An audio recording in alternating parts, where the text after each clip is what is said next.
যারা বিকাশ ইউজ করেন তাদের জন্য আজকে আমি আসলে একটা গুড নিউজ দিব, সেটা হচ্ছে যে বিকাশের যে পিন কোড, দেখা গেছে যে আমাদের একটা কমন প্রবলেম থাকে যে পিন কোড ভুলে যাওয়া, পিন কোড লক হয়ে যাওয়া।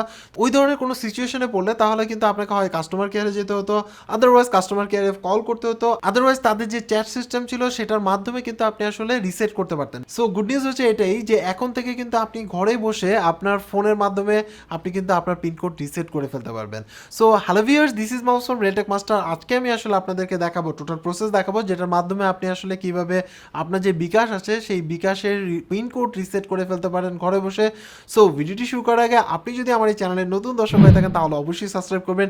এই যে সাবস্ক্রাইব বাটনটা আছে সেটা প্রেস করে দিবেন, সাথে যে বেল আইকন আছে সেটা প্রেস করে অল করে দিবেন, তাহলে নতুন কোনো ভিডিও যখন পাবলিশ হবে সবার আগে আপনি দেখতে পারবেন। এছাড়াও ভিডিওটি যদি ভালো লেগে থাকে তাহলে অবশ্যই লাইক দিবেন, লাইক দিলে আসলে ইন্সপিরেশন বাড়ে। সো চলুন শুরু করি আজকের ভিডিও। বিকাশের পিন রিসেট করার জন্য আপনাকে আসলে কিছু রিকোয়ারমেন্ট লাগবে। ফর এক্সাম্পল হচ্ছে আপনাকে অবশ্যই ওই সিমটা আপনার কাছে থাকতে হবে, মানে যেটা আপনার হচ্ছে বিকাশ নাম্বার সেটা থাকতে হবে। দেন হচ্ছে আপনি যেই আইডি কার্ড ইউজ করে হচ্ছে আপনার অ্যাকাউন্ট খুলেছেন সেই আইডি কার্ডটা থাকতে হবে। ফর এক্সাম্পল আপনার যদি আইডি কার্ড হয়ে থাকে, ন্যাশনাল আইডি কার্ড হয়ে থাকে, বা অনেকে ভোটার আইডি কার্ড বলেন, অনেকে স্মার্ট কার্ড বলেন, সেটা থাকতে হবে। আদারওয়াইজ হচ্ছে যদি ড্রাইভিং লাইসেন্স দিয়ে খুলে থাকেন তাহলে সেটা থাকতে হবে। আদারওয়াইজ হচ্ছে আপনি যদি পাসপোর্ট দিয়ে খুলে থাকেন তাহলে সেটা থাকতে হবে। এই ধরনের ডকুমেন্টস আসলে আপনার ফিজিক্যালি হাতে থাকতে হবে না, আপনার জাস্ট হচ্ছে ওটার নাম্বার হলে হবে। ফর এক্সাম্পল হচ্ছে ন্যাশনাল আইডি কার্ডের নাম্বার হলে হবে, বা ড্রাইভিং লাইসেন্সের নাম্বার হলে হবে, বা আপনার হচ্ছে পাসপোর্টের নাম্বার হলেই হবে। এছাড়া হচ্ছে আপনাকে লাস্ট মানে 10টা ট্রানজেকশনের মধ্যে একটা ট্রানজেকশন বলতে হবে। এছাড়া আপনার হচ্ছে বার্থডেট জানতে হবে, মানে আপনার যে বার্থডেট আছে সেটা জানতে হবে। ফর এক্সাম্পল দেখা গেছে যে আমরা যেটা জন্ম তারিখ বলি সেটা জানতে হবে। এছাড়া হচ্ছে আপনার লাস্ট 10টা ট্রানজেকশনের মধ্যে একটা ট্রানজেকশন মনে থাকলেই হবে। ফর এক্সাম্পল হতে পারে সেটা সেন্ড মানি, হতে পারে সেটা ক্যাশ আউট, মানে লাস্ট 10টা ট্রানজেকশনের মধ্যে একটা ট্রানজেকশন যদি আপনার মনে থাকে বাট অ্যাকুরেট যদি জানেন তাহলে সেই ক্ষেত্রে আপনি এটা কিন্তু অনায়াসে রিসেট করে ফেলতে পারবেন। সো চলুন এবার আমরা দেখাই আসলে এটার প্রসেসটা কি।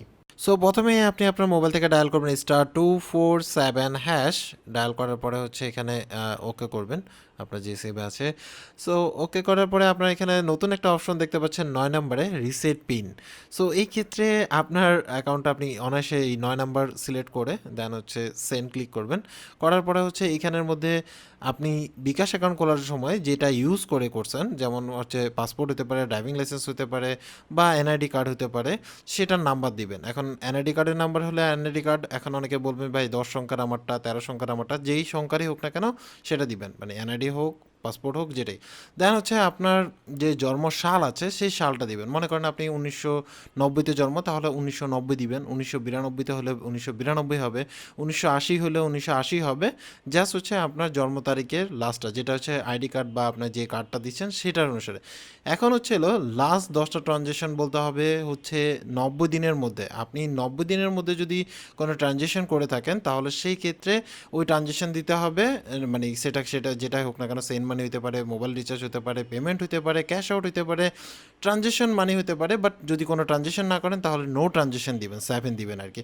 যেহেতু আমরা সেন্ড মানি করেছিলাম তো সেন্ড মানি সিলেক্ট করলাম। এবার হচ্ছে কত টাকা দিচ্ছেন, মানে লাস্ট 10টা কিন্তু আমি বলতেছি, মানে 90 দিনের মধ্যে যে কোনো একটা মিললে হবে না, লাস্ট ট্রানজেকশন 10টার মধ্যে একটা হতে হবে, যেটা আপনি সিলেক্ট করবেন। দেন হচ্ছে আমরা মনে করেন যে 100 টাকা দিলাম, মানে আমি 100 টাকা সেন্ড করেছি, মনে করেন আমি 5 দিন আগে সেন্ড করেছি, লাস্ট 10টা ট্রানজেকশনের মধ্যে পড়ে ওকে দিলাম। ওকে দেওয়ার পরে হচ্ছে থ্যাঙ্কস জানাবে, একটু ওয়েট করতে হবে। যদি আপনার ইনফরমেশন মিলে যায় তাহলে আপনার কাছে একটা মেসেজ চলে আসবে এবং তারা একটা রিসেট পাসওয়ার্ড দিয়ে দিবে। সেই পাসওয়ার্ড দিয়ে আপনি লগ ইন করে দেন হচ্ছে 72 ঘন্টার মধ্যে ওই পাসওয়ার্ডটা চেঞ্জ করে নেবেন। That's all. আপনি একেবারে ইজিলি কিন্তু আপনার মানে পাসওয়ার্ড চেঞ্জ করে ফেলে। দেখুন মেসেজটা চলে আসছে।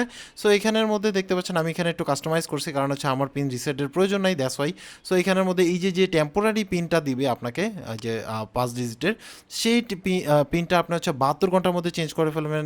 ডায়াল করে *247#, এটা ডায়াল করবেন। ডায়াল করে আপনার হচ্ছে পিনকোডটা চেঞ্জ করে ফেলবেন, ঠিক আছে, যেটা টেম্পোরালি দিবে। নাহলে কিন্তু 72 ঘন্টা পরে আবার আপনি ভেজালে পড়ে যাবেন। সো এখানের মধ্যে আসলাম, আসার পরে এখানের মধ্যে 8 নম্বর অপশনে যাব, সেটা হচ্ছে মাই বিকাশ অ্যাকাউন্ট। এখানে জাস্ট ওকে করবেন।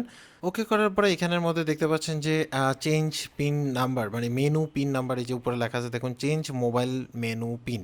এই এটা সিলেক্ট করবেন, এটা হচ্ছে 3 নম্বরে। সো জাস্ট এটা সিলেক্ট করে দেন হচ্ছে ওকে করবেন। যদিও আমার টাইম আউট হয়ে গেছে, সো আমাকে আবার নতুন করে ঢুকতে হবে, মানে এটা 1 মিনিট প্রসেসের মধ্যে আপনার মানে শেষ করতে হবে। যাই যাই হোক, এভাবে করে কিন্তু আপনি আপনার যে পিন কোড আছে সেই পিন কোডটা চেঞ্জ করে ফেলতে পারবেন। তাহলে সেক্ষেত্রে আপনি এবার নতুন করে ইউজ করতে পারবেন। এই ক্ষেত্রে আপনার আম্মুরটাও যদি আপনি চান সেটা চেঞ্জ করতে পারবেন। এতে দেখা গেছে যে অনেক সময় বুড়ো মানুষ থাকলে তাদেরকে নিয়ে যাওয়া বা ইজি পারসনকে নিয়ে যাওয়া অনেক ঝামেলা ছিল, বাট এখন বসে বসে পারবেন আর কি। এখানে ওল্ড পিন নাম্বার দিবেন। এখানে আসার পরে ওল্ড পিন নাম্বার হচ্ছিল যেই নাম্বারটা তারা সেন্ড করেছে সেই পিন নাম্বারটা দিবেন, এবং নতুন পিন কোড আপনি সেট করবেন যেটা নতুন নাম্বার দিতে চাচ্ছেন সেই নাম্বারটা আপনি এখানে জাস্ট দিয়ে দিবেন, দুইবার দিয়ে ওকে করে দিবেন, সাথে সাথে হচ্ছে আপনার পিন কোডটা চেঞ্জ হয়ে যাবে। সো এইভাবে করে কিন্তু অনায়াসে আপনি আপনার পিনটা রিসেট করে ফেলতে পারবেন বাসায় বসে আর কি। সো এই ছিল টোটাল ডিটেলস। এভাবে করে কিন্তু আপনি আপনার যে পিন কোড আছে সেটা রিসেট করে ফেলতে পারেন। যদি আপনি পিন কোড ব্লক করে থাকেন বা যদি কোনোভাবে আপনার হচ্ছে পিন কোড ভুলে যান, তাহলে সেই ক্ষেত্রে কিন্তু এভাবে পিন কোড রিসেট করে ফেলতে পারবেন। সো এই ক্ষেত্রে আমার কাছে মনে হয় যে এটা একটা ভালো উদ্যোগ বিকাশের পক্ষ থেকে। আপনার কি মনে হয় সেটা অবশ্যই কমেন্টস করে জানাবেন।